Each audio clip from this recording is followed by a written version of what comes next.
Well, some lawmakers calling for a new look at the U.S. nuclear power industry following the crisis in Japan. Bloomberg's chief Washington correspondent Peter Cook is on the Hill with one of the industry's biggest congressional critics. Peter?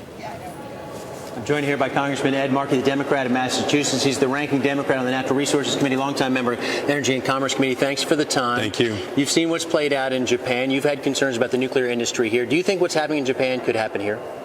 I think that since these reactors are built by man, that we should be humble about what nature can do to things that are made by man.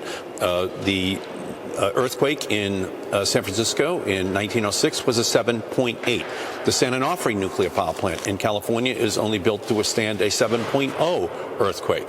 So, yes, if there is a seismic event of a great magnitude, then, in fact, this can happen. So what should happen right now? You're calling for a moratorium on any new permits for any plants in seismic areas of busy seismic activity. What else should happen?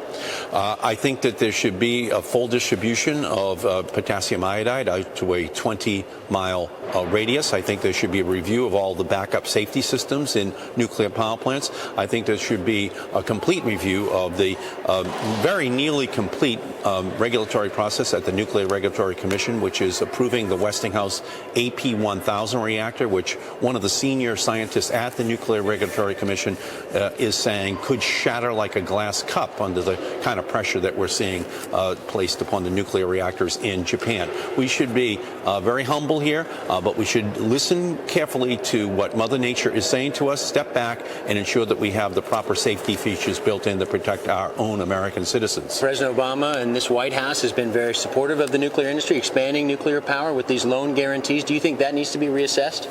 I think that Wall Street is going to be reassessing it. I think that obviously, since it's their money that's at risk initially, and that's the principal reason why there have been no nuclear power plants built in the United States over the last 30 years, because Wall Street has backed away and moved over towards natural gas and increasingly towards wind and solar and efficiency, that this is going to cause real tremors in the nuclear investment area, because Wall Street will not want a risk premium that is skyrocketing as the risk appears to be greater over time as a nuclear power plant is being constructed and operated. Shouldn't nuclear power be considered part of the clean energy mix as the president has called for? Don't we need nuclear power, expanded nuclear power to make that happen? Well, nuclear power, of course, is something that is part of the mix. The only question is whether or not it can draw the investment dollars from the private sector, especially in light of what is going on in Japan right now. There are other options for the investment dollar: natural gas,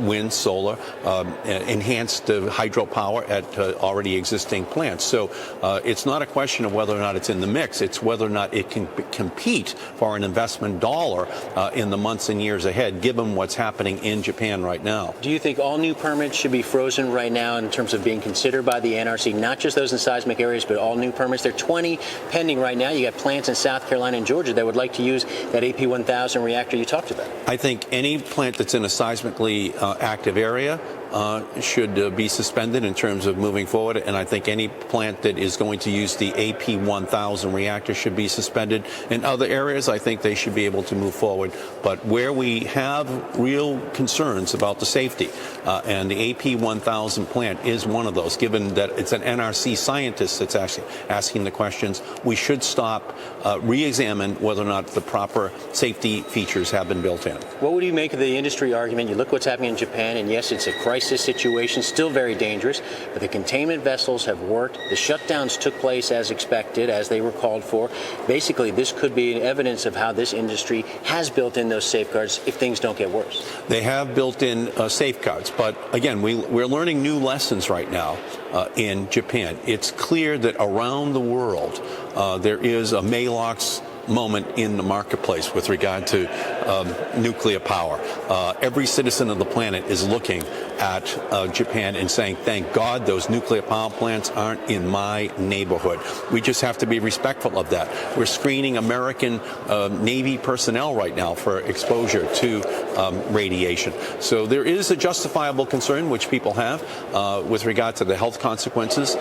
You don't need a blowout preventer for a wind turbine. You don't need a blowout preventer for a solar panel.